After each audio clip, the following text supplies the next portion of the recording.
शांति देहम, ओम शांति देहम। जय जय जय जय जय जय जय जय जय जय।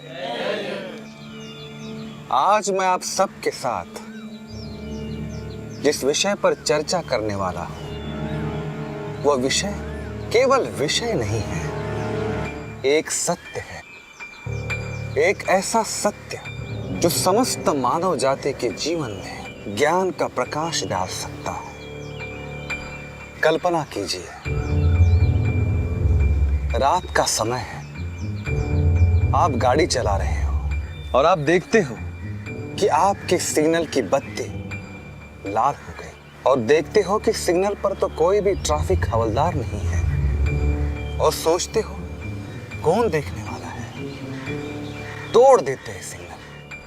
किंतु आपका आभास होता है वो गलत है और आप अपने आप को गलती करने से रोकते हो। इसी को कहते हैं संयम।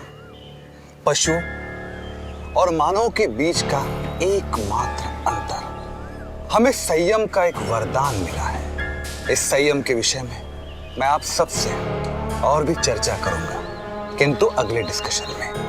प्रार्थना का समय हो चला। जय जय जय जय जय जय।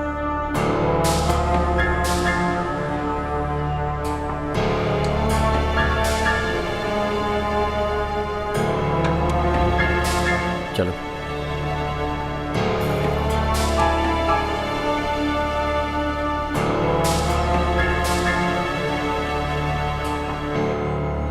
प्रज्ञा, कैसी हो तुम? तुम्हारी बोली सुधरी कि नहीं? जी गुरुजी, पहले से कम हकलाती है। प्रज्ञा, भूतकाल को भूल जाओ। Forget the past. Live in the present. लगता है तुम्हारे साथ एक सेशन और करना होगा। मेरे झील किनारे वाले आउट हाउस में आज रात को 10 बजे आ जाना। गुरुजी, बात दरअसल ये कि प्रज्ञा आनी तुम पड़ेगी। कब से प्रज्ञा के वकील बन गए? उसे बोलने नहीं दोगी तो उसका खोया हुआ आत्मविश्वास कैसे लौटेगा? बोलो प्रज्ञा। आई मीन गुरुजी, वो मैं आज नहीं आ पाऊंगी। मेरी बहन आई भोपाल से। ओह, रीचा आई है? जी। ये तो और भी अच्छी बात है। तुम दोनों बहनों के विवाद को मिटाने का इससे बड़ा अवसर मुझे नहीं मिलेगा। उसे भी अपने साथ ले आना। जय जय जय जय जय जय जय जय जय जय।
आप?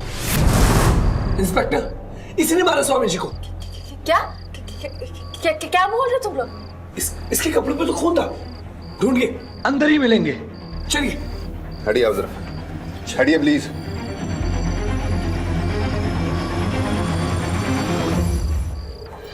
विक्रम, सावंत, पूरे घर की तलाशी लो।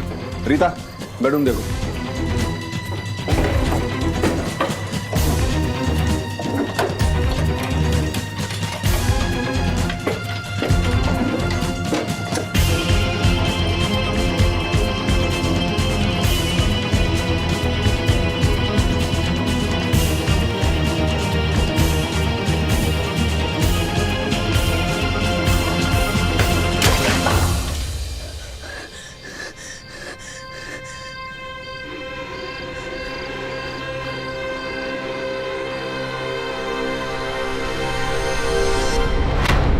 आउट ऑफ वर्क एक्ट्रेस प्रज्ञा पारेख के दुखों का सिलसिला खत्म ही नहीं हो रहा है। एक बॉलीवुड हिट देने के बाद उनकी फ्लॉप्स की लाइन बढ़ती चली गई और फिर उन्हें काम मिलना बंद हो गया। लेकिन इसी दौरान उनकी शादी हुई एक बिजनेसमैन निरंजन वर्मा से।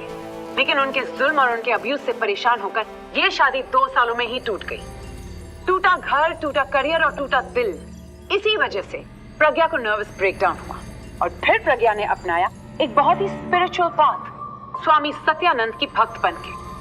सबको लगा प्रज्ञा अब संभल गई, लेकिन अफसोस, प्रज्ञा की जान जिसने बचाई उसी को प्रज्ञा ने मौत के घाट उतारा। ऐसा क्यों हुआ, इसकी वजह क्या थी और ऐसी क्या दुश्मनी थी प्रज्ञा की अपने ही गुरु सत्यानंद से, ये हम जानेंगे इस ब्रेक के बाद।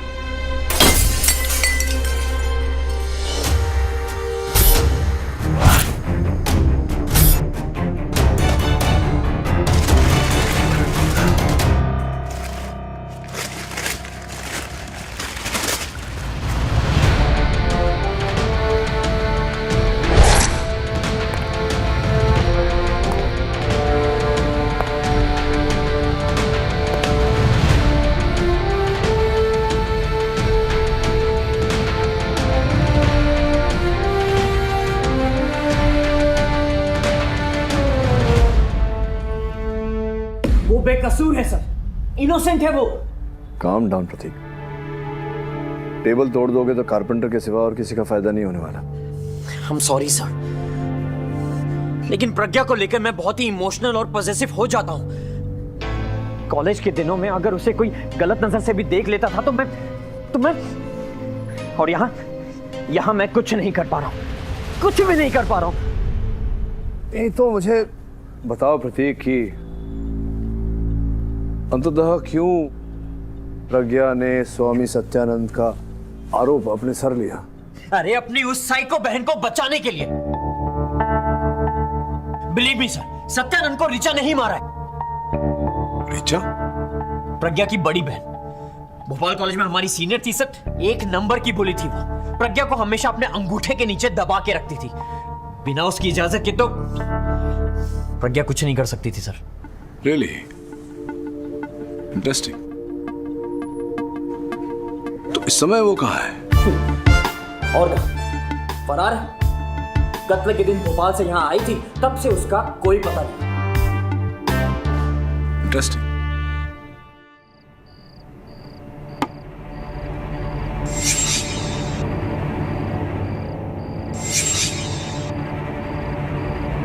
प्रज्ञा, तुम क्यों शहीद होना चाहती हो? बंद करो ये सब। बताओ मिस्टर पाठक को कि तुमने सत्यानंद को नहीं मारा है। मैं नहीं मारा है। तुमने मारा? कैसे? नेल गन से हमला करके। नेल गन से हमला करके? जी। राइट।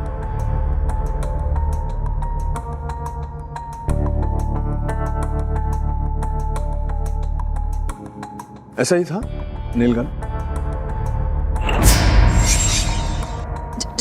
जी। लीजिए लीजिए लीजिए।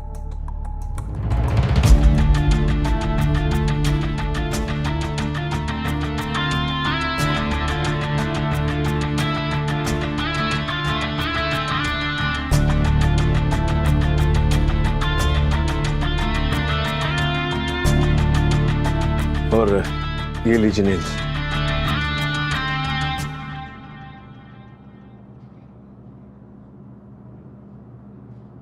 अब जरा भरिए इनमें।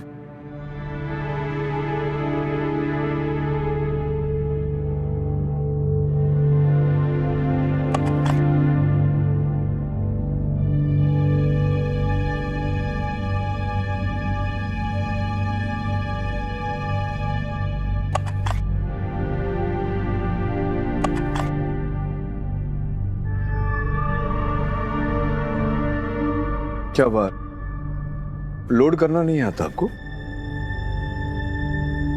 केडी, हार्डवेयर वाला भी तो कीलें लोड करके दे सकता है ना? राइट राठौर, कीले तो हार्डवेयर वाला भी लोड करके दे सकता है। तो चलिए ये समझ लेते हैं कि मैं हार्डवेयर वाला हूं और मैंने ये कीले को लोड करके दी। अब चलाइए, मुझ पर चलाइए। सर आपके चलिए मुझ पर, सामने चलाएं, सामने की ओर।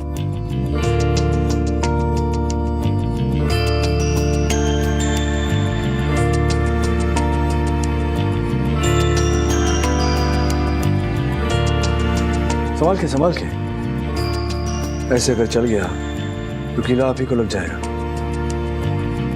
आइए मुझे दे दीजिए। Thank you. अद्भुत बात है कि आपको नेल गन चलाना नहीं आता, एक भी नेल आप चला नहीं पाए, लेकिन सदानंद जी के देह पर 35 हमले हुए थे। ये कैसे कर लिया आपने?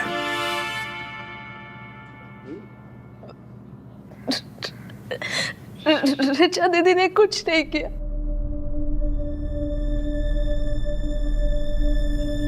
प्लीज उन्हें कुछ मत करना। कुछ नहीं किया उन्होंने।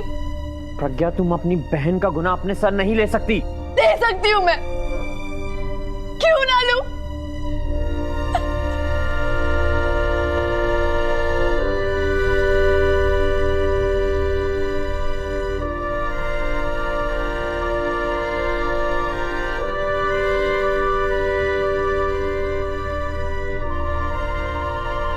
सुनो राठौर, इनकी बहन ऋचा को ढूंढना पड़ेगा। अब एक बहन को बचाना है तो दूसरी को तो ढूंढना ही पड़ेगा। दुआ करो मिल जाए। मिल जाएगी।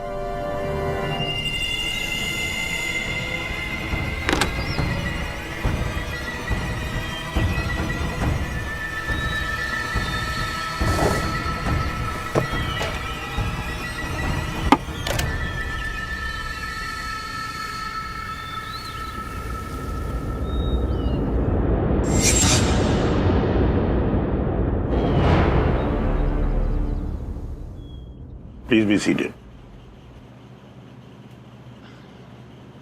कार्रवाई शुरू की जाए। योर ऑनर, वैसे तो एज अ प्रोसिक्यूटर सबसे पहले मुझे केस बयां करना चाहिए, लेकिन सोचा कि मुझे भी थोड़ा चेंज मिलेगा। हर बार बैटिंग करके जीतने से बेटर है इस बार रन चेस करके देखते हैं कैसा लगता है। तो क्यों ना हम मिस्टर केडी पाठक को रिक्वेस्ट करें कि वो आपके सामने पहले अपना केस प्रेजेंट करें कि क्यों उन्हें लगता है कि उनकी मुवक्किल प्रज्ञा पारेख निर्दोष है। मिस्टर केडी पाठक। मिस कुठारे, सर्वप्रथम तो मैं आभारी हूं जो आपने मुझे यह सुनहरा अवसर प्रदान किया। द्वितीय बात यह है कि मैं पूरा प्रयास करूंगा कि आप जो रन चेस करने वाली हैं तो मैं बहुत बड़ी संख्या वहां स्कोर बोर्ड पर लगाऊं। अब आप खड़ी क्यों हैं? बिराजिए।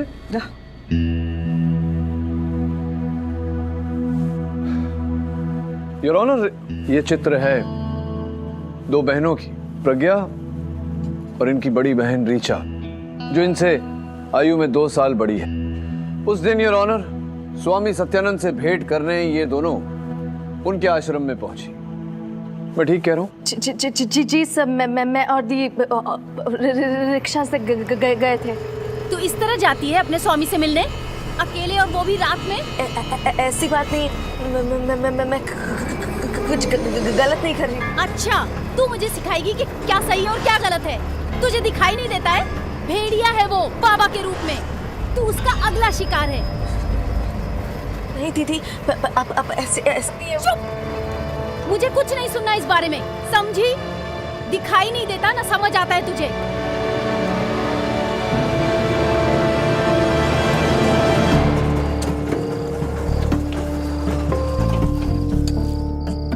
ये लो। 1000 का नोट? मैडम रिक्शा चलाते हैं, प्लेन नहीं। छुट्टा दीजिए। सुबह से लेकर रात तक तेरा इतना भी धंधा नहीं हुआ तो बंद कर दे धंधा, समझा? और जाकर भीख मांग। क्या बकवास कर रही हैं आप? दीदी आप ये क्या कर रही हो? भैया आगे एक पान का दुकान है, आप वहाँ चलो, मैं छुट्टा लेके आती हूँ। आप यहीं रुको, मैं छुट्टा लेके आती हूँ, ठीक है? चलो भैया, मैं आती हूँ।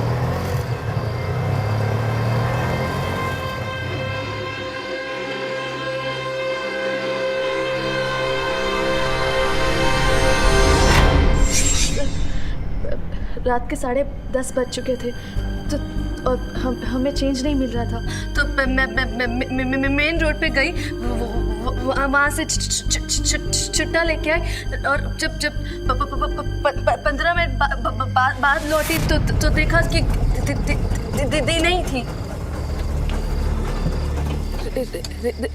रिचा दी कहाँ चली गई?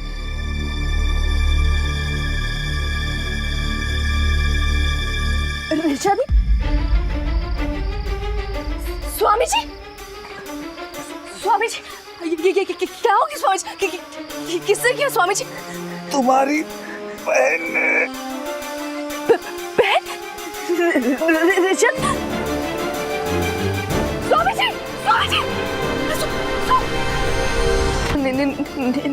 नेल गन मेरी थी, मुझे लगा कि रिचा दीदी ने सब कुछ किया, इसलिए मैं वहाँ से उठाकर भाग गई।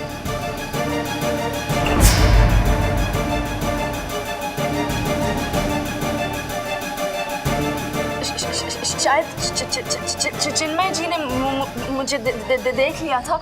मैं घर जाके उन कपड़ों को जला रही थी और नेल गन को फेंका, लेकिन सर मैं मानती हूँ कि मैंने सबूत मिटा के बहुत गलत किया, लेकिन मुझे कुछ सूझा ही नहीं सिवाय इसके कि मुझे कैसे भी करके दीदी को बचाना है। शांत हो जाओ। कृपया अदालत को बताओ कि इस समय तुम्हारी दीदी कहाँ है? पता नहीं सर, जब घर में वापस गई तो उसका सूटकेस भी नहीं था। योर ऑनर, प्रज्ञा से पहले रीचा का वहां पहुंचना और हत्या के पश्चात अचानक अकस्मात उसका वहां से लापता हो जाना, इससे शंका पैदा होती है योर ऑनर कि रीचा का इस हत्याकांड से कोई न कोई संबंध अवश्य है। क्या पुलिस रीचा को ढूंढ पाई है? दुर्भाग्यवश अब तक नहीं योर ऑनर, किंतु इस विषय की छानबीन करने के लिए पुलिस टीम समेत इंस्पेक्टर राठौर भोपाल गए।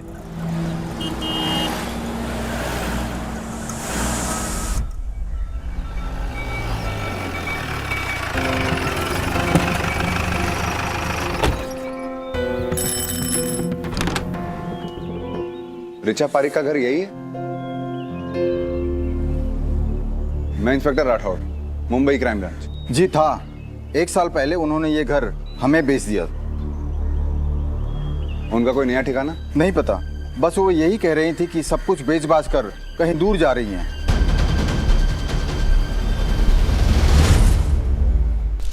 केडी सर, मैं कुछ कहूँ? हो सकता है कि ऋचा दी के आने से पहले स्वामी जी को किसी ने मार दिया हो और वो मेरी तरह घबरा के भाग गई हो। घबरा गई और भाग गई, ये कह रही हैं आप कि वो घबरा गई और भाग गई, और ऐसे भाग गई कि आश्रम से ही नहीं मोरिया बिस्तर सामान लगे शहर से ही चली गई। हे लाई भारी मला, हम सब यहाँ मौजूद लोग आपको बेवकूफ लग रहे हैं। आप ये साबित करना चाहती हैं कि खून जो है वो आपने नहीं किया, आप निर्दोष है, बहन जो है उसने सब कुछ किया है। नहीं, मैं तो बस वही बोल रही जो मैंने देखा है। देखा? ये कह रही है इन्होंने जो कुछ भी देखा, लेकिन क्या आपने जो देखा वो औरों ने देखा? यही साबित सबसे पहले चश्मदीद गवाह स्वामी सत्यानंद जी के चेले चिन्मय जी को। मैं स्वामी जी के आश्रम के बाहर ही था और वहां मैंने सिर्फ मिस प्रज्ञा को बाहर आते हुए देखा, इनकी बहन को नहीं। और जहां तक मुझे समझ में आता है कि वहां अकेले ही गई थी। अरे चिन्मय जी, आपसे पूछना चाहता हूँ, ये बात आप इतने विश्वास के साथ कैसे कह रहे हैं? क्योंकि सर मैं पूरे समय वहीं पर था, ठीक स्वामी जी के दरवाजे से 20 कदम की दूरी पर। अच्छा, स्वामी जी के द्वार से 20 कदम की दूरी पर। अरे मिस कोठारे, आपकी कुर्सी तो 4 कदम की दूरी पर है, आप विराजिए ना, क्यों कष्ट कर रही हैं? हाँ तो कहाँ थे आप? हाँ 20 कदम की दूरी पर बागीचे में, जहाँ मोबाइल नेटवर्क नहीं आता। वो क्या है, मेरी सहायिका कह रही थी मुझसे कि उन्होंने प्रयत्न किया था वहीं से मुझे फोन करने का, तो मोबाइल पर नेटवर्क ही नहीं आ रहा था।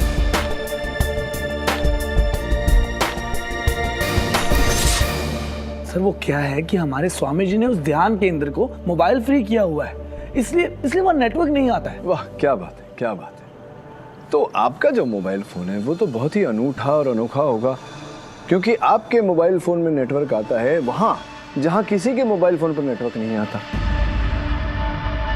मुझे कैसे पता? सोच रहे होंगे आप। ये देखिए, आपके मोबाइल फोन की सूची है मेरे पास, जो कहती है कि उस रात 9:55 से लेकर के पूरे 14 मिनट तक, 10:09 तक आप क्या दिल्ली का नंबर है, दिल्ली में किसी मित्र से वार्तालाप कर रहे थे, तो आपके मोबाइल फोन में नेटवर्क कैसे आ गया?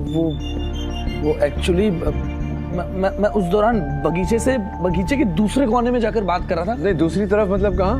साइड में, थोड़ा बगीचे से आगे जाकर। थोड़ा बगीचे से आगे जाकर मतलब बगीचे से दूर जाकर? हाँ वहाँ नेटवर्क, मतलब वहां नहीं थे आप, बगीचे में नहीं थे, गुरुजी के द्वार के 20 कदम पर आप नहीं थे, जिसका अर्थ यह होता है कि तो 14 मिनट आप नहीं थे, आपने देखा नहीं कि कौन आया कौन गया। संभव है कि इस समय में रीचा अंदर गई हो और आपके लौटने से पहले ही वो वहां से बाहर निकल गई हो। संभव है या नहीं? संभव है या नहीं? हो सकता है। हो सकता है। और क्षमा चाहता हूं, आपसे ऊंचे स्वर में बात किया। मिस्टर केडी पाठक को और सबूत चाहिए ये जानने के लिए कि प्रज्ञा अकेली गई थी या नहीं, तो आपको नाराज नहीं करेंगे मिस्टर पाठक? मैं सबूत देती हूं आपको। योर ऑनर, मेरे पास एक और अहम गवाह है जो ये बात साबित कर सकता है कि प्रज्ञा वहां पर अकेली थी। बुलाना चाहूंगी, इजाजत चाहिए। इजाजत है। योर ऑनर, ये रामाधीर यादव हैं और ये रिक्शा चलाते हैं। इन्होंने ही इन दोनों बहनों को उस रात आश्रम छोड़ा था अपनी रिक्शा में। आप पहचानती है नहीं? गौर से देखिए।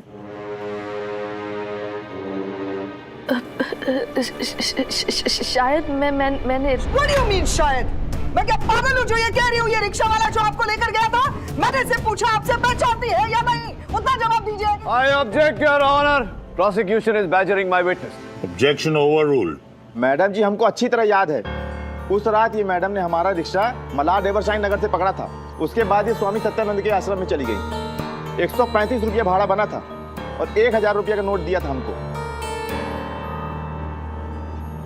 रामाधीर, तुम्हारी याददाश्त तो बहुत अच्छी है। चलिए अब इसी अच्छी याददाश्त के सहारे आप मुझे बताइए कि ये मैडम जो है, ये सामने खड़ी है, इनका नाम है प्रज्ञा, जो आपकी रिक्शा में बैठी थी, उस रात इनके साथ रिक्शा में और कौन था? कोई नहीं था। रामाधीर, ऐसे बिना सोचे समझे मत बोलो, ध्यान से देखो। मैडम ये अकेली थी, कोई भी नहीं था। नो सर, ये झूठ बोल रहे हैं। ये किसी के साथ मिला? मैं अकेले नहीं थी, दीदी थी मेरे साथ। मैं सच बोल रही हूँ। झूठ हम नहीं, झूठ आप बोल रही हैं मैडम। मैडम ये बिल्कुल अकेली थी और रास्ते भर मन ही मन में अपने आप से पता नहीं कुछ भी बतियाती जा रही थी।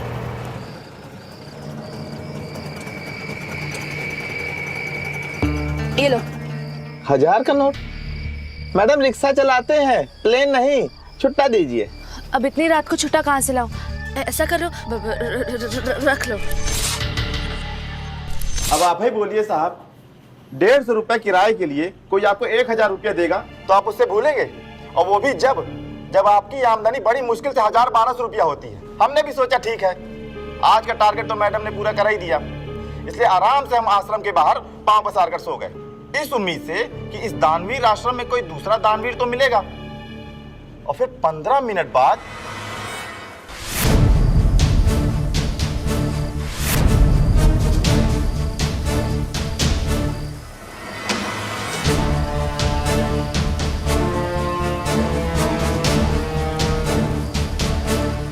मैडम, खून खून खून। फिर हम भी घबरा गए। हम तो वहां तक तुरंत सड़क लिए, लेकिन आपसे फिर कहेंगे। उस रात ये बिल्कुल अकेली थी, इनके साथ में कोई नहीं था। नो सर, मैं अकेले नहीं थी। रिचा दीदी भी थी। मैं अकेले नहीं थी सर। एक मिनट। ये आप स्वयं अपनी मर्जी से यहाँ आए हैं कथन देने या किसी के कहने पर यहाँ आए? जी, जो वहां बैठे हैं ना वो चिन्मय जी। हाँ जी, उन्होंने हमारे रिक्शा का नंबर नोट कर लिया और उन्होंने ही हमें ढूंढा और फिर बोले अदालत में जाके गवाही देने को। क्या हुआ मिस्टर पाठक, आपका पूरा केस तो एक ही खंबे पर खड़ा था कि स्वामी सत्यानंद जी को प्रज्ञा ने नहीं, उसकी बहन ऋचा ने मारा था। अब तो साबित हो गया ना योर ऑनर कि कोई बहन है ही नहीं, there is no sister. Mister Pathak. जी योर ऑनर। 2 चश्मदीद गवाहों के बयान के मुताबिक उस रात आपकी क्लाइंट वहां अकेली गई थी। क्या आप चाहते हैं कि अदालत उनकी गवाही को झुठला के आपके क्लाइंट की बात माने? या तो आप अपनी बात साबित करने के लिए कोई ठोस सबूत पेश कीजिए या फिर फैसले का इंतजार कीजिए। तब तक के लिए यह अदालत मुलतवी की जाती है। सर, ये सब उस चिन्मय का ही खेल है। उसी ने रिक्शा वाले को अपना बयान बदलने के लिए कहा होगा।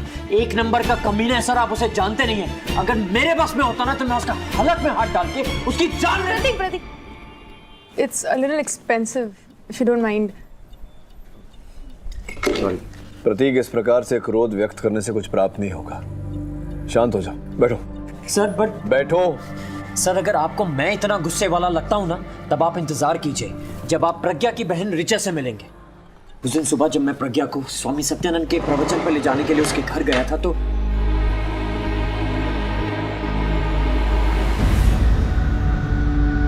प्रज्ञा, तुझे बिल्कुल अकल नहीं है। तू हर किसी पर बिलीव कर लेती है। दुनियादारी क्या होती है तुझे मैं कैसे समझाऊं? अरे सुन तो मेरी बात। क्या हो रहा है? उस बाबा के पता नहीं, मैं तो किचन में काम कर रही थी, अचानक इतनी आवाजें आने लगी। मैं नहा के निकली तो बाप रे इतनी आवाजें। ऐसी बात नहीं, मैं कुछ गलत नहीं कर रही। चुप, एकदम चुप, टफर कहीं की। वो भेड़िया तेरा फायदा उठा रहा है और तुझे मजा आ रहा है। नहीं दीदी, ऐसी बात नहीं है। वो चुप, नहीं सुनेगी तू। मैं तेरी बड़ी बहन हूँ, तुझे समझ नहीं आ रहा। एक लपड़ मारूंगी। सर, ऋचा 1 नंबर की साइको है, वो कुछ भी कर सकती है। नहीं, एक बात समझाओ। जहाँ तक मेरी जानकारी है, ऋचा कभी स्वामी सत्यानंद जी से मिली ही नहीं है। दोनों की भेंट कभी हुई नहीं। फिर दोनों के बीच कैसा क्लेश? सो एक्चुअली अगर ये ऋचा मिल जाए ना एक बार, ये पूरा केस सुलझ जाएगा।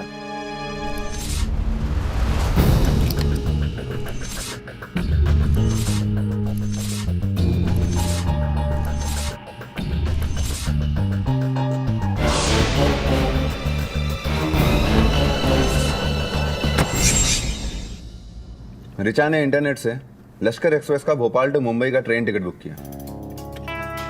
जिस रात मर्डर हुआ उसकी सुबह वो मुंबई आ गई थी उसी ट्रेन से। कहाँ गए वो?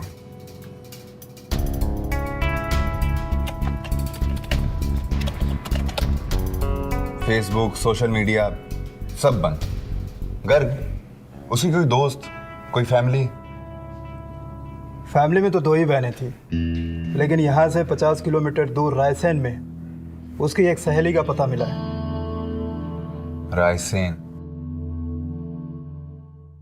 सर, पिछले 1 साल से मेरा क्या, हमारे किसी भी दोस्त के साथ ऋचा का कोई कांटेक्ट नहीं है। 1 साल बहुत लंबा समय होता है। कहाँ है वो? जी, अपनी लाइफ से परेशान होकर उसने बुद्धिज्म अपना लिया था और नया नाम और नया धर्म लेकर वो नेपाल चली गई नई लाइफ की शुरुआत करने। उसके बाद से उसका कोई कांटेक्ट नहीं है किसी से। नेपाल में कहाँ है वो? कोई आइडिया, कोई कांटेक्ट? उसकी एक लैंड लेडी थी, मिसेस वांगचुक, उसका कांटेक्ट है मेरे पास।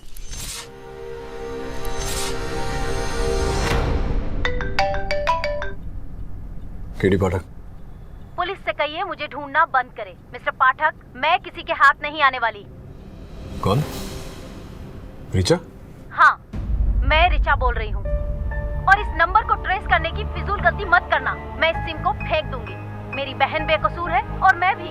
देखो रिचा, ये जानकारी मुझे फोन पर देकर कोई लाभ नहीं होने वाला। मुझे लगता है तुम्हें पुलिस से नहीं, पुलिस मेरा यकीन नहीं करेगी। उल्टा वो मुझे भी प्रज्ञा के साथ जेल में डाल देगी और अगर मेरी बहन को कुछ हुआ तो मैं। रिचा देखो, इस तरह उत्तेजित होने से कोई लाभ नहीं होगा। तुम सामने आओ, तुम्हारी गवाही तुम्हारी बहन की जिंदगी बचा सकती है। समझ रही हो तुम? मेरी गवाही? तो सुनो, वर्सोवा में चिन्मय का फ्लैट है। वहाँ एक लाल डायरी मिलेगी आपको। उसमें चिन्मय के खिलाफ सारे सबूत हैं। हाँ, लेकिन ये बात तुम कैसे जान? रिचा, देखा सर, देखा आपने? मैंने कहा था ना, चिन्मय ही है वो। उसी ने प्रज्ञा को फंसाया है। Yes sir. हाय, चिन्मय भैया है? बहुत गर्मी है, थोड़ा पानी दे देगी प्लीज? वो तो बाहर है, लेकिन मैडम आप कौन? तूने पहचाना नहीं मुझे? रमोना, आगरा की कजिन उनकी। अच्छा छोड़, जाने दे, थोड़ा पानी दे दे प्लीज। जी।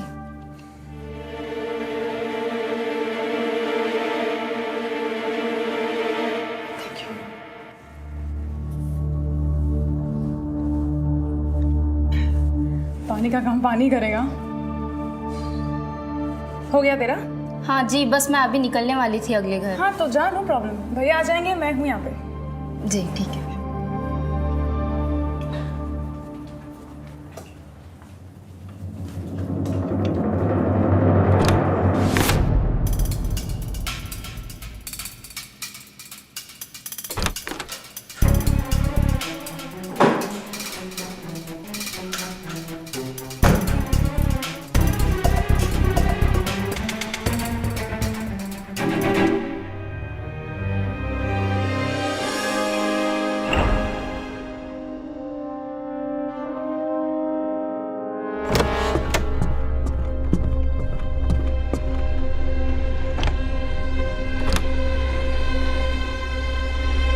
हाँ, चाबी मिल गई ना तुम्हें?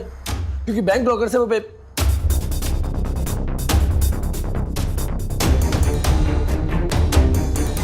तुमसे बाद में बात करता हूँ।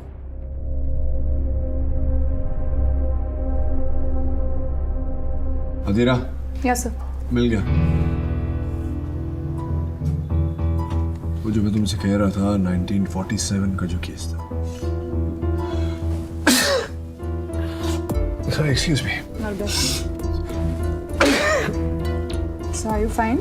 Yeah, I'm fine. लेकिन तुम फाइन नहीं रहोगी अगर इन्वेस्टिगेशन करने गई और इतना स्ट्रॉन्ग परफ्यूम।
ये डायरी तुम्हारे पास? इसे मुझे दो इसे मुझे।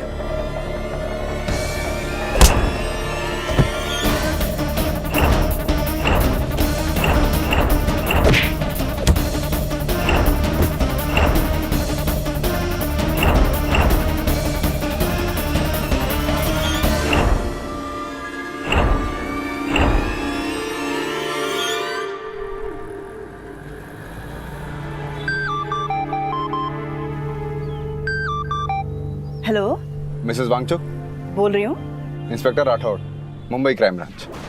आपके घर में रिचा नाम की लड़की रहती है जिसने अपना नाम बदल के जयंता कर लिया है। जयंता? हाँ हाँ, वो मेरे साथ ही रहती थी। Very nice girl. अभी कहाँ है वो? पिछले कुछ दिनों में उसने कांटेक्ट किया है आपसे?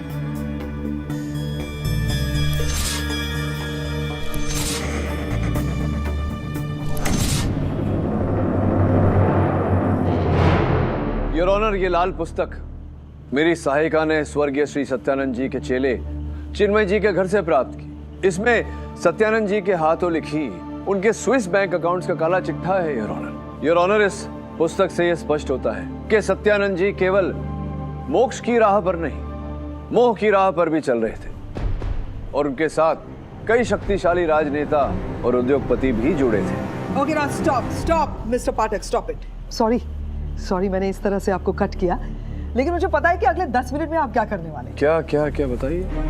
ये जो स्वर्गीय स्वामी सत्यानंद जी का मर्डर केस चल रहा है ना, केडी पाठक इसको स्वामी सत्यानंद जी के करप्शन केस में तब्दील कर देंगे और कोर्ट के सामने कोई धांसू सा लाए भारी स्कैम लेकर आके कोर्ट को गुमराह करेंगे। लेकिन केडी पाठक, मैं ऐसा नहीं करने दूंगी आपको। पर आप विचलित क्यों हो रही है? इस डायरी में आपका नाम तो है। नाम होता तो भी केस से कनेक्टेड नहीं है ना। केस क्या है? ये दोनों बहनें रिचा और प्रज्ञा स्वामी सत्यानंद जी के आश्रम में एक साथ गई थी, लेकिन पिछली अदालत में क्या साबित किया मैंने कि देयर इज नो सिस्टर। बहन है ही नहीं ना। यही नहीं, रिचा दीदी थी मेरे साथ, थी। मैं अकेले नहीं थी sir. Relax miss Pragya, please calm down. Miss Smriti, आपको मिस रिचा का कुछ पता चला है? योर ऑनर, हमारे काबिल इंस्पेक्टर राठौड़ रिचा को ढूंढने में कामयाब हो गए। मुश्किल काम था। मुश्किल इसलिए था क्योंकि रिचा ने ना ही अपना देश बल्कि अपना नाम भी बदल दिया था, तो ढूंढने में थोड़ी इनको मुश्किल हो गई, लेकिन ढूंढ निकाला हमारे इंस्पेक्टर साहब ने। और रिचा, ये देखिए, ये है मिस रिचा। प्रज्ञा जी, क्या ये आपकी बहन है? हाँ, ये मेरी दी है, लेकिन वो कहाँ है? आई एम सॉरी, लेकिन अब जो भी है बस यही है। आई एम सॉरी, एक्चुअली हमें ये तस्वीर ऐसे दिखानी चाहिए थी।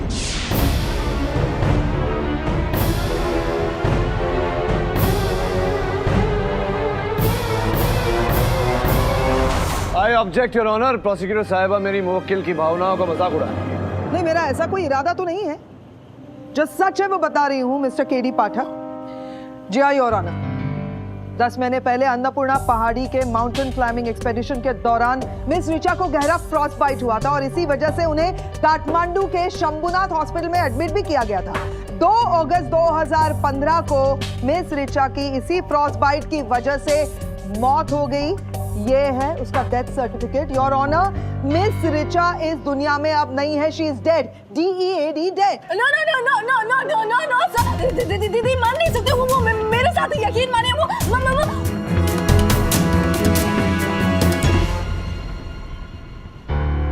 जब रिचा जिंदा ही नहीं है तो वो मुंबई कैसे आ सकती है? आश्रम कैसे जा सकती है? तुम अकेली गई थी वहां प्रज्ञा, सच बोलो, गई थी या नहीं? नहीं सर, रिचा दीदी भी मेरे साथ थी। झूठ मत बोलो प्रज्ञा, मैं जानता हूं कि तुम अकेली गई थी। कहां जा प्रज्ञा? बात कर रहा हूं मैं तुमसे, I am talking to you.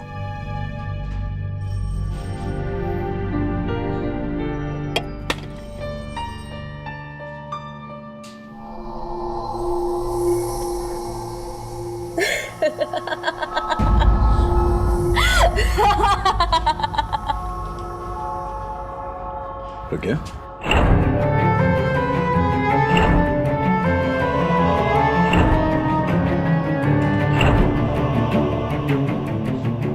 तुम भी धोखा खा गए केडी पाठक।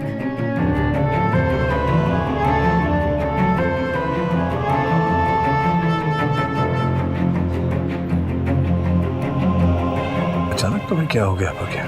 मैं प्रज्ञा नहीं, रिचा हूं।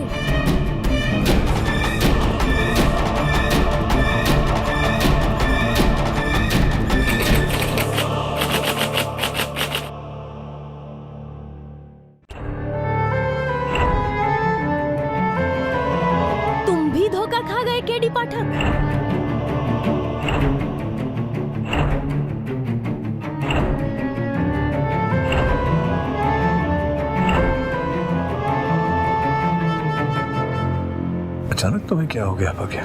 मैं प्रज्ञा नहीं, ऋचा हूँ और मेरी बहन बेकसूर है। वो डरपोक को तो एक मच्छर मारना नहीं आता और तुम्हें लगता है कि उसने उस स्वामी को मारा है।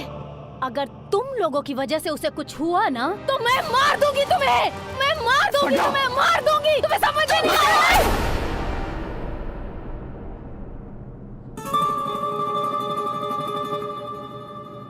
You okay? सर मैं अचानक क्या हो गया तुम्हें? तुम कहने लगी मैं प्रज्ञा नहीं ऋचा हूँ। सर मैं ऋचा दी कैसे बन सकती हूँ? आप लोग के मुझ से मैंने सुना कि ऋचा दी मर गई है।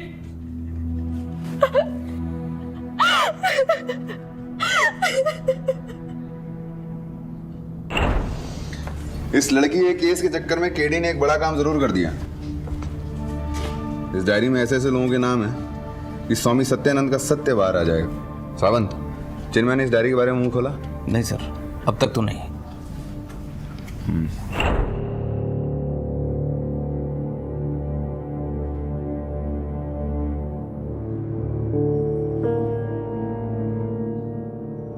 I think it is an extreme case of schizophrenia. एक मानसिकता में दो व्यक्तित्व, एक प्रज्ञा तो दूसरी उसकी बहन ऋचा। तो ठीक है ना, पूछिए इससे किसने मारा स्वामी को, इसने या ऋचा ने? Rathore please, just a minute. Doctor साहब, प्रॉब्लम ये है कि प्रज्ञा को जब होश आया उसे याद नहीं था कि वो ऋचा बनी थी। वो इसलिए कि ऐसे केसेस में एक समय में एक जिस्म में एक ही व्यक्ति होता है और दूसरे को उसके बारे में उसके वहां होने का पता भी नहीं होता। अगर ये ऋचा बनकर कुछ करेगी तो प्रज्ञा को इसके बारे में पता भी नहीं होगा। वैसे भी सजा एक को हो या दूसरी को, जेल तो यही जाएगी।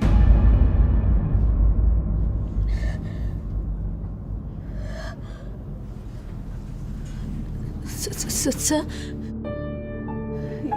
ये क्या बोल रहे सर कि मैं ठीक नहीं हूँ? अपने अपने अपने आप को ऋचा दीदी समझ रही हूँ। पता नहीं सर क्या हो रहा है मुझे, ये सब समझ में नहीं आ रहा है सर। प्रज्ञा, तुम्हें पहले कभी ऐसा दौरा पड़ा था? सर मुझे कैसे याद रहेगा? अगर पढ़ा भी होगा तो मैं कैसे, कहीं ऐसा तो नहीं कि मैं ऋचा दीदी बन के स्वामी जी को मार दी? नहीं सर, मैं ऐसा कुछ नहीं कर सकती सर। मैंने जानबूझ कर नहीं मारा है सर, ये यकीन मानिए। मैंने जानबूझ कर नहीं, मुझे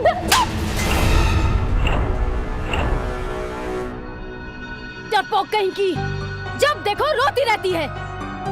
तेरी बहन जिंदा है अभी तुझ में, समझ में आया तुझे? जिंदा है।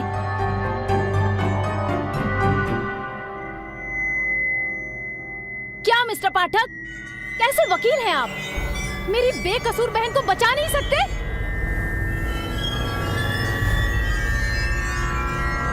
राठौड़, मेरी बहन को हथकड़ी लगाएगा तू?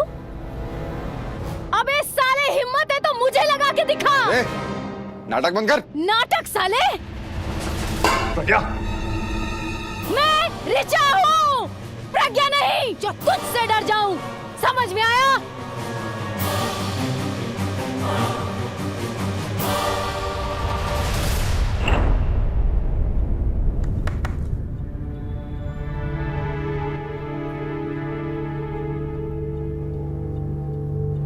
मतलब ऋचा कभी थी ही नहीं?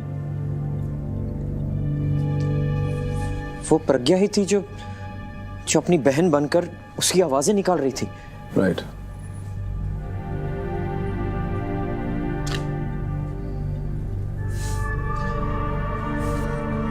तभी उस दिन किसी ने भी ऋचा को देखा नहीं, सिर्फ उसकी आवाज सुनी। आपको जैसा लग रहा होगा। चुप! डफर कहीं की, बड़ा मजा आ रहा है ना तुझे उस कमीने के साथ जाने में? ये सोच रहा हूँ कि अगर रीचा नहीं है तो वो लड़की कौन थी जिसने मुझे फोन किया? केडी पाठक। पुलिस से कहिए मुझे ढूंढना बंद करे। मिस्टर पाठक, मैं किसी के हाथ नहीं आने वाली। कौन? रीचा? हाँ। मैं भी यही सोच रही थी सर। इट्स वेरी ऑब्वियस कि प्रज्ञा नहीं हो सकती बिकॉज प्रज्ञा उस दिन जेल में थी। सर, अब प्रज्ञा का क्या होगा? पता नहीं प्रतीक, बोलना कठिन है।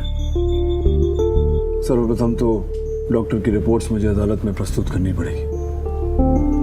ये साबित करना पड़ेगा कि उसका मानसिक संतुलन ठीक नहीं है, प्ली फॉर इंसैनिटी। और फिर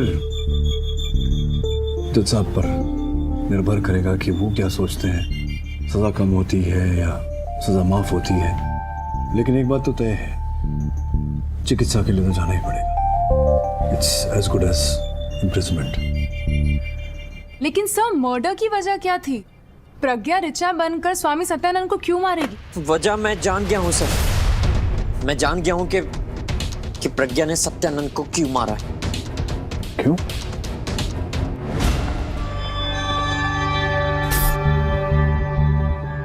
देखा, अब मुंह खोला ना तूने।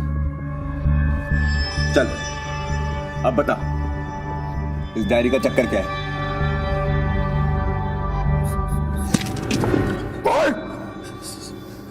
सर वो मैं सब बताता हूँ आपको सर।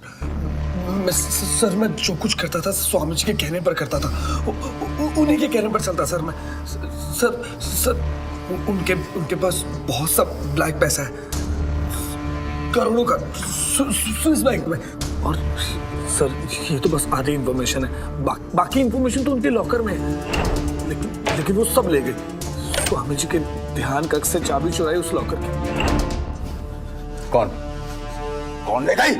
स्वामी सत्यानंद की पत्नी।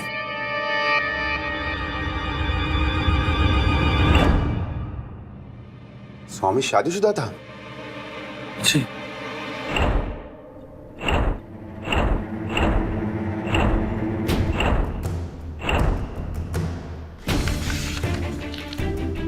ये सब तो मुझे अभी बता रहे हो। Sorry sir. सॉरी का क्या मतलब होता है? सर मुझे लगा इससे प्रज्ञा का केस और बिगड़ जाएगा, इसीलिए। और प्रज्ञा भी शर्म के मारे नहीं चाहती थी कि मैं ये सब आपको बताऊं। I am really sorry sir.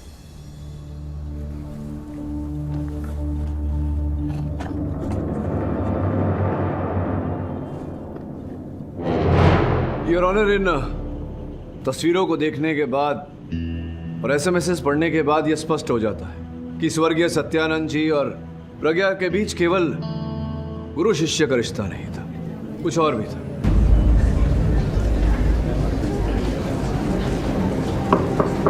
Order please, order. प्रज्ञा, जुल्म करना पाप है तो जुल्म सहना भी पाप है। अदालत को बताओ क्या हुआ था तुम्हारे साथ?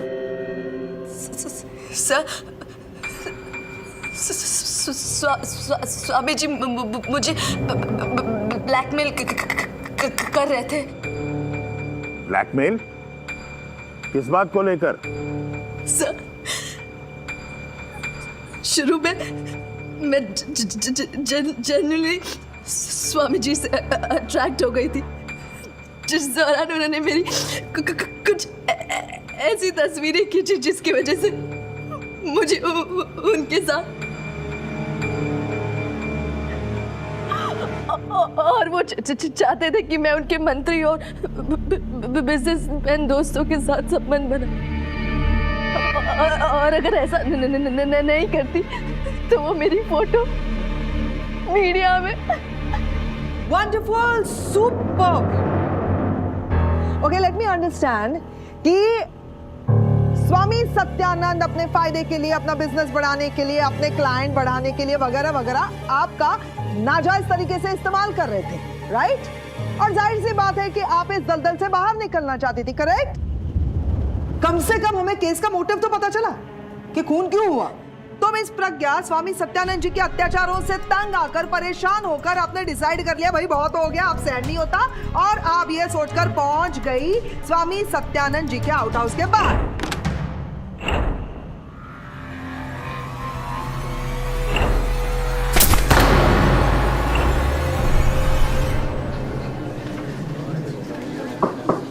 Order please, order. ये आप कुछ भूल रही है ना क्या? कि हत्या इन्होंने नहीं की है, प्रज्ञा ने नहीं की है हत्या, इनकी बहन ऋचा ने हत्या की है। ऋचा जो मर चुकी है 10 महीने पहले, तो उसके भूत ने हत्या की? I mean, don't you think it's a bit too much? नहीं, ये जो आपकी टेढ़ी मेढ़ी बातें हैं ना मिस कोठारे, ये सब सीधी हो जाएंगी जब आप जीटी गवर्नमेंट हॉस्पिटल के डॉक्टर पंत का कथन सुनेंगी। योर ऑनर, आपकी इजाजत हो? इजाजत है। I think it's a case of split personality. एक ही जिस्म में दो लोग। मुझे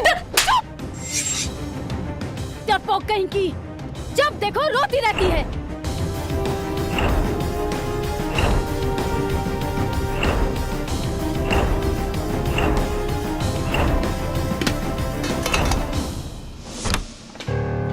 सावंत सर, तलाशी लो।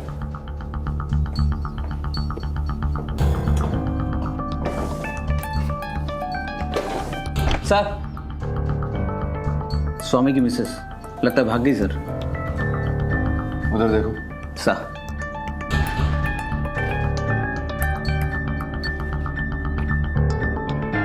सेल्फ ड्राइव की बुकिंग। सावंत सर, इस कार रेंटल को फोन करो और आरटीओ से इस कार को ट्रेस करो। Okay sir. योर ऑनर, पहले तो मैं भी आश्चर्यचकित रह गया, तत्पश्चात मैंने दोनों बहनों के अतीत के बारे में जाना तो पता चला कि बचपन से ही प्रज्ञा की दीदी ऋचा इन पर दोष जमाया करती थी, बचपन से ही इन पर हावी थी। योर ऑनर, नर्म स्वभाव की प्रज्ञा ने मुंबई आकर अपनी दीदी ऋचा से तो पीछा छुड़ा लिया, किंतु इनकी दीदी ने जो बरसों इनके साथ गलत व्यवहार किया, जिस कारण इन पर गहरा प्रभाव पड़ा था, उससे पीछा नहीं छुड़वा पाए। और यही कारण था योर ऑनर कि जब स्वामी जी ने इन पर शोषण किया, ये आत्मरक्षा नहीं कर पाई। क्योंकि योर ऑनर, प्रज्ञा में कभी अपनी रक्षा करने की हिम्मत थी ही नहीं, ये तो काम ऋचा का था। और जब ये सब हुआ योर ऑनर, तब इन्हें अपनी दीदी की याद आई। ये सोच इनके मन में उठी कि काश अगर दीदी होती तो इन पर किए गए अत्याचार का वो बदला ले।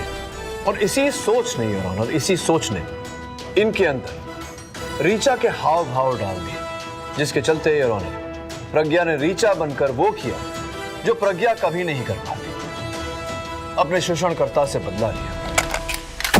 घबरा मत प्रज्ञा, आज तेरी बड़ी बहन तेरे खिलाफ हुए हर जुल्म का बदला उस कमीने से।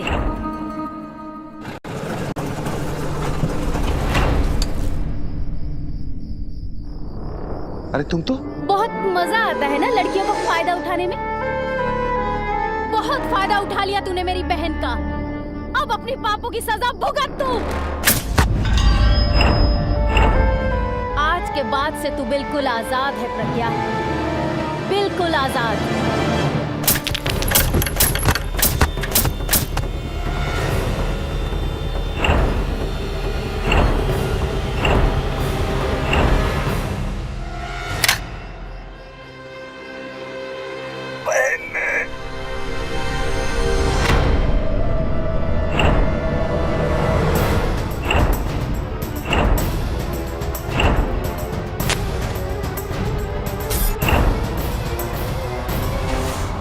जज साहब, बेहतरीन स्टोरी आज तक की मुझे बहुत पसंद आई, लेकिन केरी अंकल मुझे ये वाली स्टोरी नहीं सुननी है। मुझे ना एक राजा रानी की किंग क्वीन की स्टोरी सुननी है, वो वाली स्टोरी जिसमें किंग और क्वीन की ना एक प्रिंसेस भी होती है छोटी सी। प्लीज प्लीज प्लीज कोई तो रिक्वेस्ट करो। जज साहब, आप भी कमाल कर रहे हैं, मैं इनसे रिक्वेस्ट कर रही हूँ और आप इनसे कह ही नहीं रहे। मुझे वो वाली स्टोरी सुनिए, राजा रानी वाली story. Your honour, miss Kothare. जज साहब प्लीज बोलिए ना, इन्हें मुझे स्टोरी सुनाए प्लीज। आप लोग क्यों नहीं उनको बोलते मुझे इसी वाली स्टोरी सुनिए। Kerry uncle miss Kothare, stop this nonsense immediately. I will stop, of course I will stop. लेकिन मुझे इस बात की हैरानी है जज साहब कि इस तरह की अदाकारी जब मैं दिखाती हूँ, यानी कि मैं जब कोई बन जाती हूँ तो आपको नॉनसेंस लगता है, लेकिन वही अदाकारी जब इनकी क्लाइंट प्रज्ञा जी दिखाती है, माना कि वो बहुत बेटर एक्ट्रेस है, लेकिन जब वो यही अदाकारी दिखाती है, जब ये कुछ और बन जाती हैं, तो आप सब लोग यकीन कर लेते हैं। This is not done right mister केरी पाठक।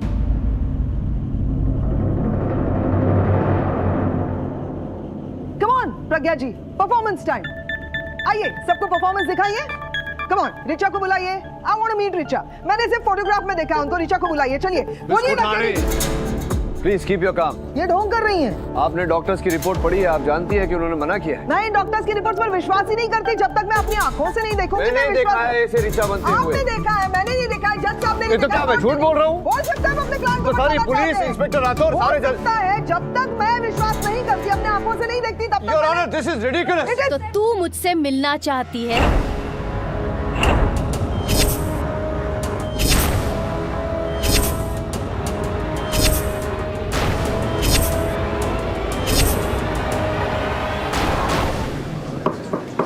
Order please, order. ले, आ गई मैं हूँ रिचा। Stop acting, okay? चुप! मैं रिचा हूँ। क्या प्रज्ञा की हिम्मत होती इतने साफ तरीके से बिना हाँ हकलाए बोलने की? नहीं ना, मैं रिचा हूँ।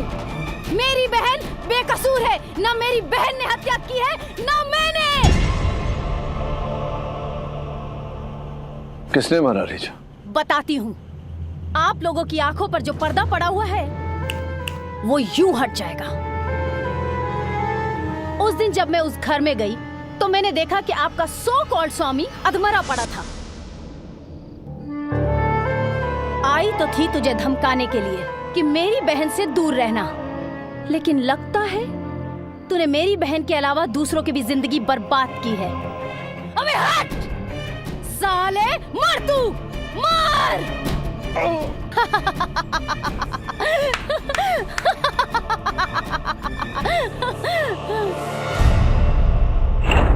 मैंने देखा था उस खूनी को भागते हुए, प्रज्ञा ने नहीं। अगर उसने देखा होता तो कब का बता चुकी होती कि खूनी कौन है। हाँ तो बताओ ना, इनविटेशन चाहिए बताने के लिए। वहां बैठा वो आदमी।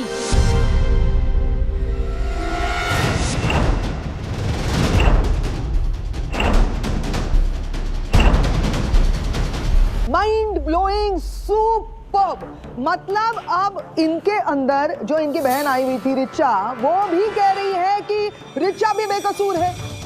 मतलब ना प्रज्ञा ना रिचा बनकर प्रज्ञा, ये दोनों कह रही है कि हम दोनों तो भाई बेकसूर हैं, खूनी कोई तीसरा ही आदमी है और वो है चिन्मय।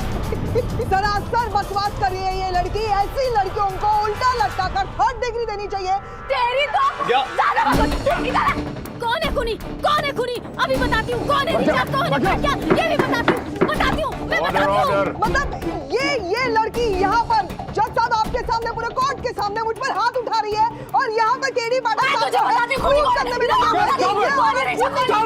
ये लड़की खून के पूरे कोर्ट को यहाँ पे मैसेकर क्रिएट कर सकती है।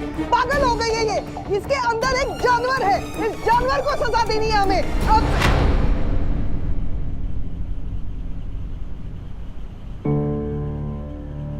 अब sorry sir, I'm sorry sir।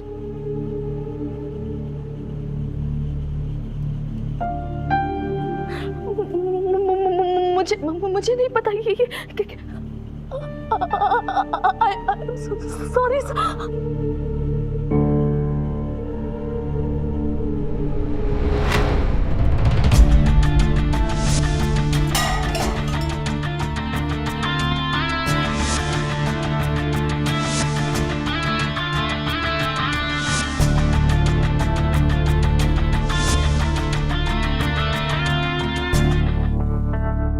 Hello?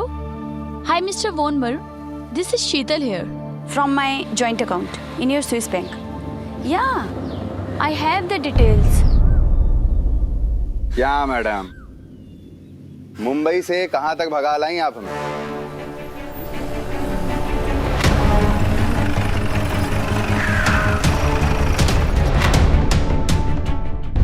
Hello sir, मैं वही रिचा बोल रही हूँ जिसने आपको फोन किया था। रिचा? सर एक्चुअली मुझे कोई आइडिया नहीं था कि ये सब क्या हो रहा है और कौन कर रहा है, लेकिन जब अदालत में प्रज्ञा का सच बाहर आया, मुझे आपको कुछ बताना है।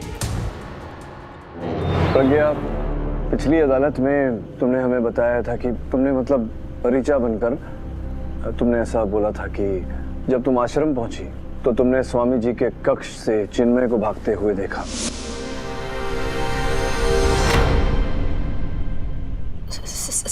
सर अगर पता होता तो मैं शुरू में ही बता दी होती। वेरी गुड मिस्टर पाठक। अब ये बात साबित करने के लिए आपको अपनी क्लाइंट के यानी प्रज्ञा के अंदर से ऋचा को बुलाना पड़ेगा। नहीं, वो इसलिए क्योंकि वहां पर प्रज्ञा तो थी नहीं, वहां पर कौन थी? ऋचा। तो आप रिक्वेस्ट कीजिए ना अपने क्लाइंट से कि ऋचा को बाहर निकालिए। अब आप कैसे करेंगे? मतलब क्या बोलते हैं आप कि Richa come baby, come Richa, come on, Richa calling, hello hello Richa. नहीं, ये सब करने की आवश्यकता ही नहीं है। जो यहाँ है नहीं अदालत में, उसे बुलाने की क्या आवश्यकता? जो है उन्हें बुलाते। योर ऑनर, आपकी अनुमति हो तो मैं चिन्मय जी को कटघरे में बुलाना चाहूँ। अनुमति है। चिन्मय भाई, क्या आप वहाँ कर रहे थे स्वामी जी के कक्ष के पीछे रात के 10 बजे? क्या कर रहे थे? सर, आश्रम में मेरी ड्यूटी एक माली की है, एक गार्डनर। सर, मैं बगीचे में पौधों को पानी दे रहा था और सर पानी की मेन पाइप स्वामी जी के कक्ष के बाहर ही है, तो इसलिए सर मैं। क्या करते थे आप? माली? जी, गार्डनर। तो हर गार्डनर ये जानता है, हर माली ये जानता है कि इतनी रात के 10 बजे पौधों में, फूलों में पानी नहीं दिया जाता। आप नहीं जानते? विचित्र बात है। चलिए छोड़िए, क्या दे रहे थे आप पौधों में, फूलों में? मिस्टर पाठक जी, उन्होंने क्या कहा अभी? पानी, H2O, आपकी भाषा में जल। लेकिन प्रॉब्लम क्या हो रही है मुझे चिन्मय भाई कि स्वामी जी ने अपने आश्रम में वो जल बचाओ अभियान चलाया था, आपको पता है ना? जल बचाओ अभियान, जिसके अंतर्गत रात के 9 बजे से लेकर सवेरे के 4 बजे तक पानी नहीं आता था। मैडम, नो जल, नो वाटर, नो पानी, नो H2O। तो फिर आप कहां से पानी ढूंढ कर लाए, कृपया बताइए। आप मुझे बताएंगे या पुलिस के रिमांड रूम में बताएंगे? कहां बताना चाहते? नहीं सर, मैं आपको सब कुछ साफ साफ बताता हूँ। सच्ची बताइए। वो क्या है सर, मैं उस दिन सर एक्चुअली उस रात मैं स्वामी जी के कमरे में गया था सर, उनके बैंक लॉकर की चाबी चुराने। सर लेकिन ये सब मुझे शीतल जी के कहने पर करना पड़ा। शीतल जी कौन? हूँ शीतल जी? स्वामी सत्यानंद की पत्नी। ऑर्डर। स्वामी जी की पत्नी? मर्डर से 4 दिन पहले वो मेरे पास आई थी। जिनमें मुझे पता है कि तुम्हें सत्या के सारे खुफिया अकाउंट्स की जानकारी है लेकिन तुम ये नहीं जानते कि उसके सारे अकाउंट्स में मैं भी पार्टनर हूँ। आप मुझसे चाहती क्या शीतल जी? बस यही कि तुम सत्या के कमरे में जाकर हमारे जॉइंट अकाउंट की चाबी चुराए, जिसमें वो सारे पेपर्स और बॉन्ड्स रखे हुए, ताकि मैं उसके स्विस बैंक से सारे पैसे निकालूं। और हाँ, बदले में तुम्हें 10% मिलेगा। मतलब स्वामी जी से धोखा? धोखे से कमाए हुए पैसे को धोखे से लेना नहीं कहते, मौका कहते हैं, मौका। सर मैं लालच में आ गया था सर मैं स्वामी जी के कमरे में गया वो चाबी ढूंढने, लेकिन सर बहुत ढूंढा, वो चाबी मुझे नहीं मिली। और सर मैं निकलने ही वाला था कि सर स्वामी जी के साथ प्रतीक को देखा। सर दोनों के बीच में लड़ाई हो रही थी सर मुझे समझ में नहीं आया कि ये क्या हो रहा है। सर मैं वहां से घबराकर भाग गया और सर मैंने बाहर से अंदर देखा सर। जी, उस रात में सत्यानंद से मिलने गया था। क्यों छिपाई तुमने ये बात? क्योंकि मुझे लगा कि फिर आप सब मुझ पे ही शक करेंगे। एक तो मैं पहले से ही शॉर्ट टेम्पर, ऊपर से उस रात में उस आदमी से लड़ना ही तो गया था। क्यों? प्रज्ञा के लिए सर, और क्या। मैंने बताया उसे कि मुझे उसकी ब्लैकमेलिंग के बारे में सब पता चल चुका है और उस कमीने को ये धमकी थी कि अगर उसने प्रज्ञा की तरफ आंख उठा के भी देखा तो मैं उसे जान से मार दूंगा। लेकिन मैंने उसे मारा नहीं सर, सिर्फ धमकी देके वहां से निकल गया। आई स्वेयर, प्रज्ञा की कसम। प्रज्ञा की कसम? प्रज्ञा की कसम? यही कसम आप ऋचा पर भी खा सकते हैं। ऋचा की कसम, उसी ऋचा जिस ऋचा से आपने मुझे फोन करवाया था अभी यहाँ अदालत में उपस्थित होने से पहले।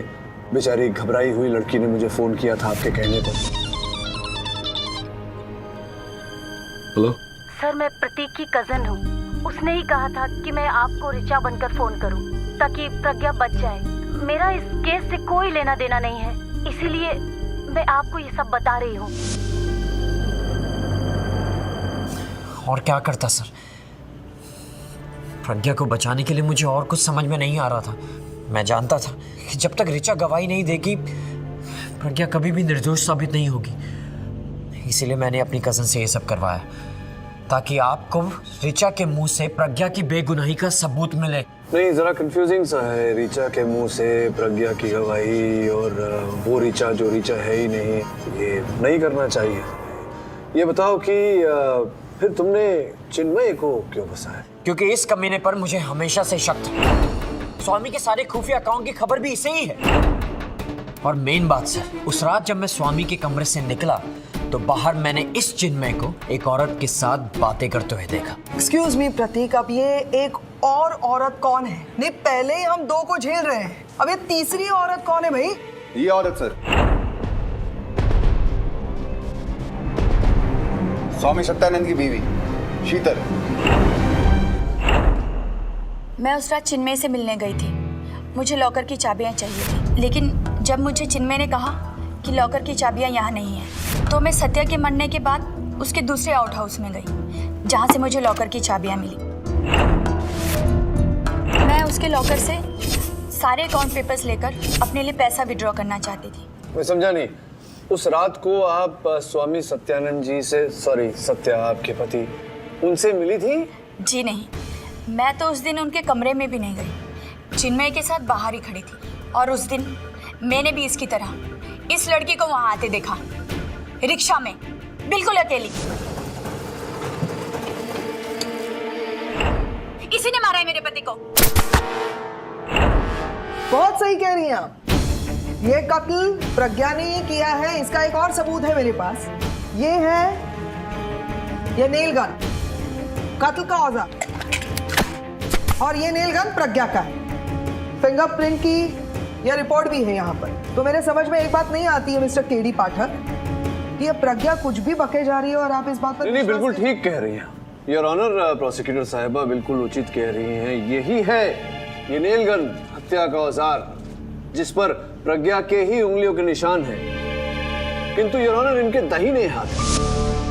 साथ साथ मैंने ये भी देखा कि जब जब मैं तुमसे मिला हूँ प्रज्ञा, तुमने किसी भी वस्तु को उठाने के लिए अपने दाहिने हाथ का ही उपयोग किया है।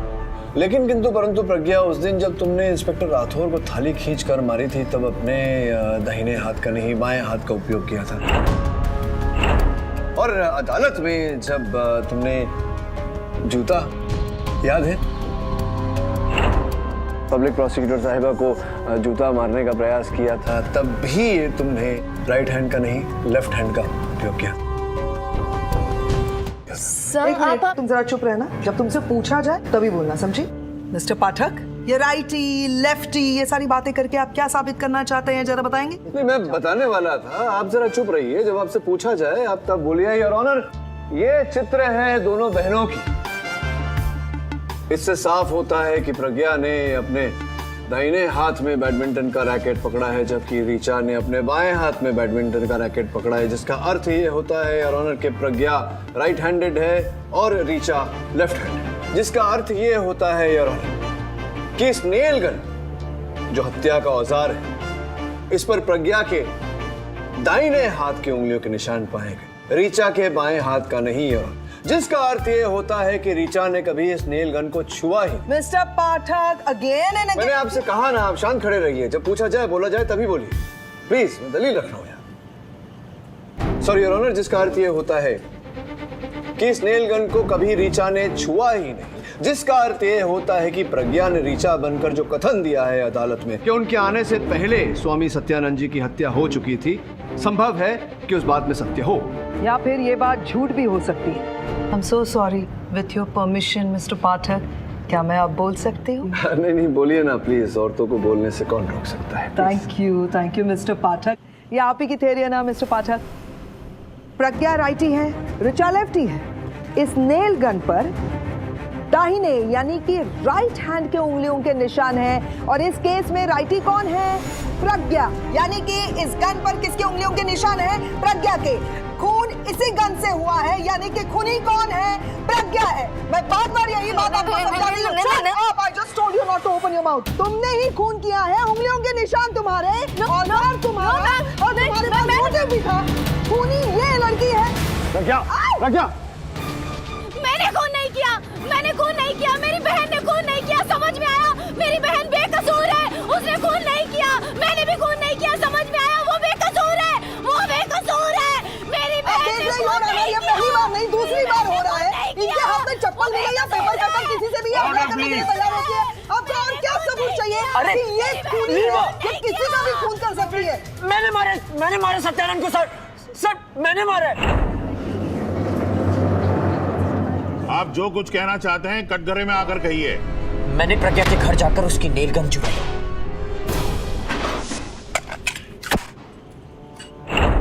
और उस रात आई किल्ड। मैंने मारा है और इस बात का मुझे कोई गम नहीं। मुझे फांसी पे चढ़ा दो, लेकिन इस लड़की को छोड़ दो। यह अदालत मिस्टर प्रतीक झा के इकबाल जुर्म के बाद इस मुकदमे में मिस प्रज्ञा पारेख को निर्दोष मानते हुए उन्हें बाइज्जत बरी करती है और मिस्टर प्रतीक झा को हिरासत में लेने का हुक्म देती है। This case is close. Prateek ने सर, उसने ये सब मेरे लिए किया सर। अब उसका क्या होगा सर? प्रज्ञा, मुकदमा चलेगा उस पर। ये सब मेरी वजह से हो रहा है सर। सर प्लीज बचा लीजिए सर। क्या आप उसका केस ले सकते हैं सर? I know प्रज्ञा, लेकिन उसने अदालत में इकबाल जुर्म किया है। उसके बाद मैं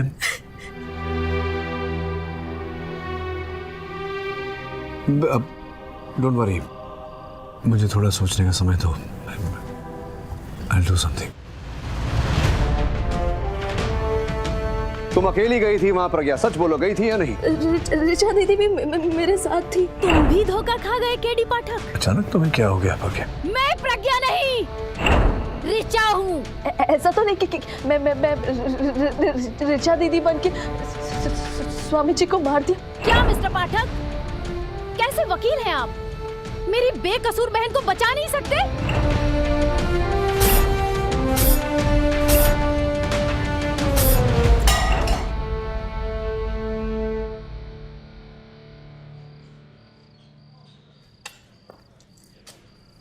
प्रतीक,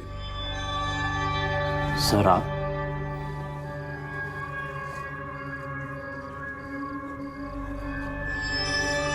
इतनी रात को? मिस्टर प्रतीक, इस केस में आपका वकील कौन है? देर से आने के लिए क्षमा चाहता हूँ your honour. Mister KD Pathak, आप? योर ऑनर, इस केस में मैं ही प्रतीक की वकालत करूंगा। योर ऑनर, हुआ ये कि कल रात मैं प्रतीक से भेंट करने गया।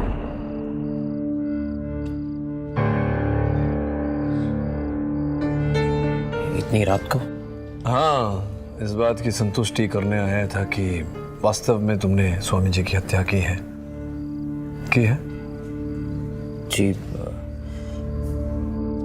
जी सर। आई एम सॉरी, मैंने आपसे बार बार झूठ बोला। नहीं, कोई बात नहीं। अब तो झूठ सुनने की आदत सी पड़ गई है। जैसे कि अभी तुम झूठ ही बोल रहे हो मुझसे। मैं समझाता हूँ कि तुम्हारे ही कथन अनुसार तुमने प्रज्ञा को बचाने के लिए स्वामी जी की हत्या की। तो प्रश्न ये उठता है कि उसी हत्या के आरोप में तुमने प्रज्ञा को ही क्यों फंसाया? समझ में नहीं आ रहा है कि तुम तब झूठ बोल रहे थे मुझसे या अब झूठ बोल रहे हो मुझसे। वो इसलिए यार क्योंकि प्रतीक हत्यारा नहीं है, हत्यारा कोई और है। कौन है जी? कौन? प्रयास करूंगा मिस कुठारे केस सुनवाई के अंत तक सबको पता चल जाए। योर ऑनर, ये बात अगर प्रज्ञा या फिर ऋचा कह लीजिए वो आकर अदालत में हमें बताएं तो अच्छा रहेगा। आपकी अनुमति चाहता हूं उन्हें कटघरे में बुलाने के लिए। अनुमति है। कैसी हो प्रज्ञा? ठीक हूँ सर। ऋचा कैसी है? वो नहीं, वो तो तुम्हारे अंदर जो ऋचा है वो कैसी? I don't know. I don't know? You know, प्रज्ञा, तुम्हें पता होगा ना, तुम दोनों बहनें एक दूसरे के बारे में जानती हो सब कुछ। तभी तो प्रज्ञा को पता था कि ऋचा के हाथों से मेरे हाथ पर वो घाव लगा था तुम्हारे केस की सुनवाई में। तभी तो प्रज्ञा ने, यानी कि तुमने, मेरे दफ्तर में मुझसे पूछा था कि मेरे हाथ का घाव कैसा है। अब आपका हाथ कैसा है सर? हाँ ठीक है, छोटी सी खरोंची थी। अगर तुम्हें नहीं पता कि ऋचा क्या करती है तो फिर तुम्हें कैसे पता कि मेरे हाथ पर घाव लगा था? डॉक्टर ने तो कहा कि मैं बीमार हूँ। तुम बीमार नहीं, तुम बहुत बड़ी स्टार हो, बहुत बड़ी कलाकार हो। ये ऋचा प्रज्ञा, प्रज्ञा ऋचा, ये और कुछ नहीं, तुम्हारा अभिनय था बस। अगर यही अभिनय तुम किसी चलचित्र में करती तो तुम्हें पुरस्कार मिलता, लेकिन यहाँ अदालत में तिरस्कार मिलेगा तुम्हें। और सिर्फ तिरस्कार नहीं, जेल, कैद, उम्र कैद, शायद फांसी भी। और यही सजा है, यही दंड है जो तुम्हें मिलना चाहिए, तुम जैसी ओछी कमीनी औरत।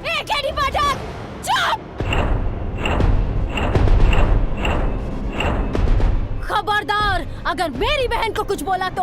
I'm sorry, तुम इस समय कौन हो, ऋचा या प्रज्ञा? मैं ऋचा हूँ। ऋचा हो तुम, तो फिर तुमने ये गलत हाथ में क्यों पकड़ा है?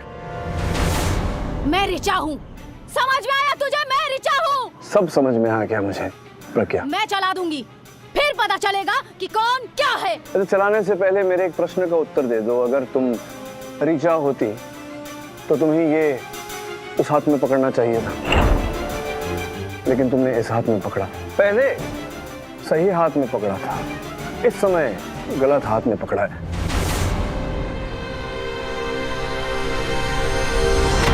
नहीं, मैं समझाता हूँ, पहले ये मुझे दे दो, इसमें कुछ है ही नहीं, खाली है। एनीवे, ऐसा सुना था मैंने, किसी ने मुझसे कहा था कि घबराहट में अक्सर व्यक्ति जो है वो सीधा उल्टा, सही गलत, इसका जो अंतर है ये भूल जाता है। वही तुमने किया, पहले तुमने सही हाथ में पकड़ा था, फिर मैंने गलत बोला तो तुमने गलत हाथ में, मतलब सही हाथ में ले लिया। अब ये सही गलत क्या है एग्जैक्टली, ये कृपया। सर, मैं सत्यानंद से सचमुच प्यार करने लगी थी, उससे शादी करना चाहती थी, लेकिन उसने मेरा फिर से दिल तोड़ दिया, शादी के लिए मना कर दिया, मुझे फिर से एहसास दिला दिया कि मैं बस लोगों के इस्तेमाल करने की चीज हूं।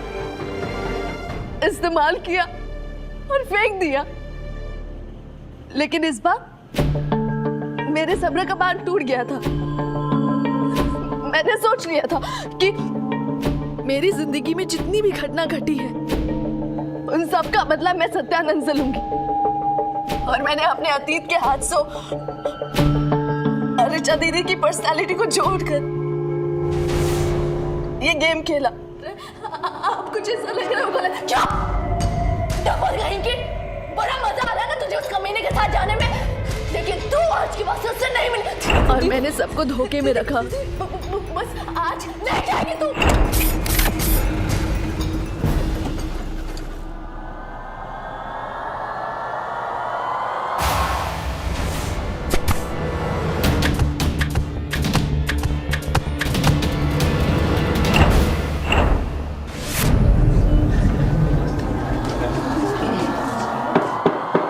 Order order. सोचा कि अगर पकड़ी में जाऊंगी तो बीमार कहकर मुझे छोड़ दिया जाएगा, और वैसे ही मैंने किया। प्रज्ञा, सोचने वाली बात है कि अगर इस विश्व में हर व्यक्ति अपने तिरस्कार का बदला हत्या से ले तो क्या होगा इस विश्व का? जाल तो आपने अच्छा बना था, किंतु अपने ही जाल में फंस गई ना।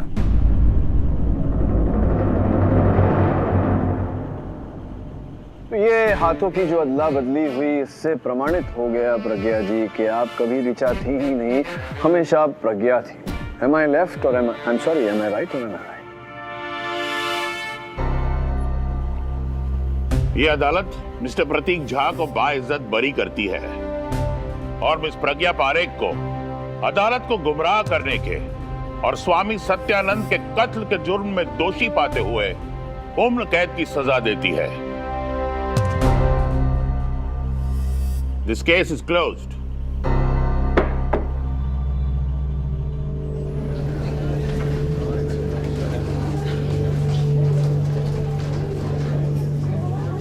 बात है। Thank you miss Kothare.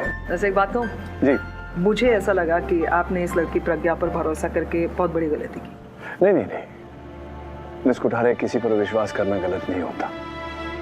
विश्वास के बलबूते पर ही तो ये विश्व कायम है। गलत अगर कुछ है तो किसी को झूठा विश्वास दिलाना, और प्रज्ञा को उसके किए का दंड मिल गया। सी एक बात मानेंगे? क्या?